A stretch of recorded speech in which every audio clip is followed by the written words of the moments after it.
Bien, en la entrega anterior habíamos considerado las causas de inimputabilidad, o sea, las causas que tornan al individuo incapaz de ser culpable desde el punto de vista del derecho penal, las que estaban previstas en el Código, en el artículo 30 y siguientes, hasta el 35, pero me quiero referir a una muy especial, que es de carácter absolutamente doctrinario, que no está prevista en el Código y que es, a mi juicio, necesario establecerla para distinguirla de otra causa que tiene que ver con la acción y no con la culpabilidad. Me estoy refiriendo a la coacción. La coacción es cuando a una persona se le obliga por violencia moral a ejecutar un determinado acto, ¿verdad? Tú me tenés que realizar tal acto porque si no te va a pasar tal cosa, o le va a pasar tal cosa a tu familia, o vamos a destruir un bien tuyo, en fin. Se trata de la coacción. La coacción es una causa de inimputabilidad. ¿Por qué? Porque al individuo le inhibe la capacidad de querer. Él puede entender que lo que le pide el otro, si tú no haces tal, me robás en tal lado, me das los datos de determinada caja fuerte, o me decís cómo puedo llegar a determinada persona, o matás a alguien por mí, ¿verdad? El individuo puede entender que eso es un delito, porque si no lo haces, te mato a parte de tu familia o te mato a alguna persona, en fin, te hago algún daño en algo que a ti que aprecias mucho, ¿verdad? El individuo puede llegar a entender, entiende perfectamente que eso es un delito, pero no puede querer. Tiene la capacidad, porque vieron que el artículo 30 del Código Penal dice que lo fuere total o parcialmente capaz de determinarse según su verdadera apreciación. Ahí el individuo no puede determinarse según su verdadera apreciación, no puede querer porque le están obligando, quiere lo que el otro le está mandando. Esa es la coacción. Aunque entienda, aunque tiene la facultad de querer, porque no es bobo y sabe que lo que le están pidiendo es un delito. Lo hace porque está obligado. Y esto lo quiero recalcar para diferenciarlo perfectamente de algo que vimos ya hace unas entregas, que se trataba de los causas o elementos que de alguna manera hacen caer a la acción, a la conducta, el primer elemento del delito.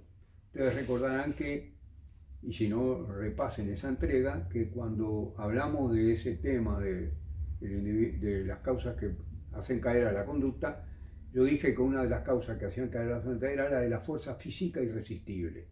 Es decir, cuando un individuo se presionaba de una manera física, llevándolo realmente a una situación en que el sujeto tenés que cometer tal cosa, si no te mato ahora mismo, ¿verdad? Tenés que cometer tal delito para mí, porque si no, eso es una fuerza física irresistible que inhibe a la acción. El sujeto no tiene acción propia, porque lo manda el otro. En cambio, la coacción, la fuerza moral que se ejerce sobre la psiquis del individuo, es una causa de inimputabilidad, o sea, una causa donde el sujeto es incapaz de ser culpable. Bien, seguimos hablamos recién del primer elemento de la culpabilidad, que es la imputabilidad, o sea, la capacidad de ser culpable. Pero hay dos más, como yo les decía hoy en la clase anterior: conciencia, antijuricidad y exigibilidad de otra conducta. ¿Qué es la conciencia de la antijuricidad? Es un conocimiento específico, un conocimiento de exactamente lo que es el tipo penal que se va a cometer, o es un conocimiento de carácter general, o es un conocimiento absolutamente determinado que el sujeto va a cometer un acto siendo inimputable, digo, ¿verdad? Va a cometer un acto, no, se trata de un conocimiento general, que el individuo tiene una posible comprensión de la ilicitud. Con eso basta para que se trate, para que el sujeto pueda llegar a ser culpable. Eso es un elemento de la culpabilidad. Que el sujeto tenga una pequeña conciencia de la antijuricidad del acto que va a cometer. Con eso basta, ¿verdad? Sí, hay personas que van a tener que hacer un determinado mayor esfuerzo para poder darse cuenta de la antijuricidad de un acto que otros, ¿verdad? Hay sujetos que son más capaces, sujetos que son muy brillantes, que son muy inteligentes, que son muy rápidos en la comprensión, y otros sujetos que por sus condiciones, en fin, de determinado carácter, con alguna circunstancia distinta a las demás personas en general, no tienen esa rapidez de comprensión. Y ahí se verá también por parte del juez cuál es, digamos, la capacidad de comprensión del sujeto. Pero la simple capacidad de comprender que se trata de un acto que no está bien, eso ya integra el elemento que se exige como conciencia de anticuriosidad, como segundo elemento de la culpabilidad. Y el tercero es la exigibilidad de otra conducta, es decir, que el sujeto tenga la posibilidad de obrar distinto de la manera delictiva, de lo que hace cuando comete el delito, ¿verdad? Es muy difícil de comprobar, ¿no? Es algo que lo debemos de dar un poco por supuesto. Acá no podemos determinar si el sujeto en el momento en que cometió el ilícito podía elegir otra conducta. Pero bueno, se toma aquella vieja referencia que se tomaba en el derecho romano y que se sigue tomando muchas veces en el derecho civil, de buen padre de familia, un hombre razonable medio, se dice en derecho penal. Es decir, la actitud, la inteligencia de un hombre que tiene una razón media, de carácter medio, no tiene por ser súper inteligente ni demasiado no inteligente, ¿verdad? Es un sujeto que tiene... Yo diría que todos los casos de inimputabilidad son causas donde el sujeto no tiene posibilidad de exigir no se le puede exigir otra conducta. La conducta que realiza es esa porque no puede seguir otra. En la coacción, por ejemplo, cuando el sujeto se le obliga moralmente a ejecutar un determinado hecho por una amenaza moral, el sujeto no tiene la capacidad de elegir y no tiene exigibilidad de otra conducta. Eso sería entonces los tres elementos de la culpabilidad. Y nos quedaría por ver, para terminar con la culpabilidad, tendríamos que ver las causas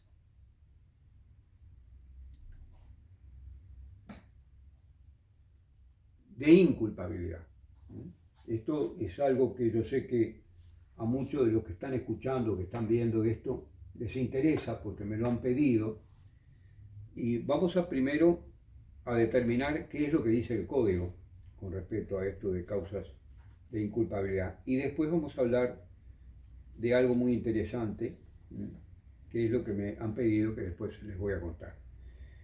Las causas de inculpabilidad en el Código Penal, directamente de inculpabilidad, es decir, donde no hay, obviamente todas las causas de inimputabilidad son causas de inculpabilidad, pero las causas llamadas realmente de inculpabilidad son el error de hecho en el artículo 22.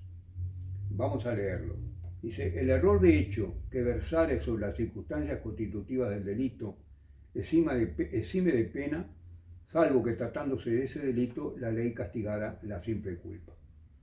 Error de hecho quiere decir que nosotros nos estamos equivocando, estamos cometiendo un acto ignorando que ese tipo delictivo que estamos cometiendo, que estamos violando, existe, ¿verdad? Es decir, hay algo dentro del tipo, por ejemplo, una persona tiene relaciones sexuales con alguien menor de 12 años, ¿verdad? Menor de 14 años, incluso, menor de 15 años incluso, y consentidas, no hay ningún tipo de fuerza, ningún tipo de presión, y la persona cree que está cometiendo un acto que puede realizar. Y no es así, porque hay un artículo del Código que castiga la violación que dice que se presume la violación cuando se comete, aunque sea consentidamente, una compulsión carnal, es decir, un ayuntamiento carnal con una persona menor de 12 años. Y cuando es menor de 15, entre 12 y 15 años tiene que tener una serie de condiciones que ahora no las vamos a explicar, sino que en todo caso lo dejaremos para cuando, si es que lo damos algún día, veamos el delito de violación. Ese es un error de hecho. Debe de haber error, es decir, error de hecho sobre circunstancias constitutivas del delito. Eso exime de pena, exime de culpabilidad. Un sujeto, por ejemplo, está apoderándose de algo que ve en la mesa que cree que es suyo y es ajeno. Es un encendedor, por ejemplo, que ha puesto un colega de él, un amigo con el cual son varias personas, ahí están tomando un café o están tomando un aperitivo o lo que sea, y alguien saca un encendedor. Bueno, ahora no se puede fumar en los lugares estos, pero bueno, puede ser una pluma fuente, puede ser una virome, puede ser un bolígrafo cualquiera. Es igualito al que tiene él y él, cuando termina la cosa, ve que nadie lo recoge pensando que es el de él. Es una circunstancia donde el sujeto comete un error de tipo. ¿Por qué? Porque el tipo del artículo 340 del Código Penal dice que para que haya hurto, para que exista delito de hurto, tiene que apoderarse sustrayéndolo de una cosa mueble ajena. Y él no sabe que es ajena, él cree que es suya propia. Ahí tienen ustedes un error de hecho. Y después tenemos otras clases de errores dentro del derecho penal, por ejemplo, el error de derecho, que no es causa de inculpabilidad. El error de derecho se presume voluntario, sin admitirse prueba en contraria, salvo tratándose de faltas, que son los delitos menores, que ya vimos, en que según su naturaleza de la prueba pueda tener acogimiento. Dicha prueba pueda tener acogimiento, ¿verdad? O sea que el error de derecho no exime de culpabilidad. El sujeto cree que algo que está haciendo es algo que puede hacer, no porque ignore. El sujeto sabe que se puede apoderar de algo que el otro dejó en la mesa y eso no es así. Hay que distinguir bien este caso. El sujeto puede confundirse pensando que es suyo, es error de hecho. Pero si el sujeto cree que eso lo puede hacer, como por ejemplo, que nos devuelvan un cambio. Mal. Es decir, nos dan más plata de la que nos deben de dar en un cambio. O encontramos en la calle algo tirado. O encontramos un tesoro y no lo denunciamos, estamos cometiendo un delito, aunque parezca mentira. Está previsto en el Código Penal. Es un delito. No recuerdo ahora si el 352 o 353 del Código Penal. Recibir un dinero de más en un vuelto, vamos a un comercio, compramos algo y nos devuelven de más y no lo devolvemos, sí, obviamente nos denuncian porque saben quiénes somos o se dan cuenta, estamos cometiendo un delito. No es un delito que lleve pena de privación de libertad, pero sí sobrelleva una pena de multa. Entonces podemos ignorar que eso es un delito. Y hay otras clases de errores que yo los dejaría para una próxima entrega, pues son unos cuantos, y así seguimos viendo estos, y una causa de inculpabilidad, que todavía nos falta, que el codificador, el doctor José Irueta Goyena, la previó como una causa de justificación, pero en realidad es una causa de inculpabilidad. Hasta la próxima.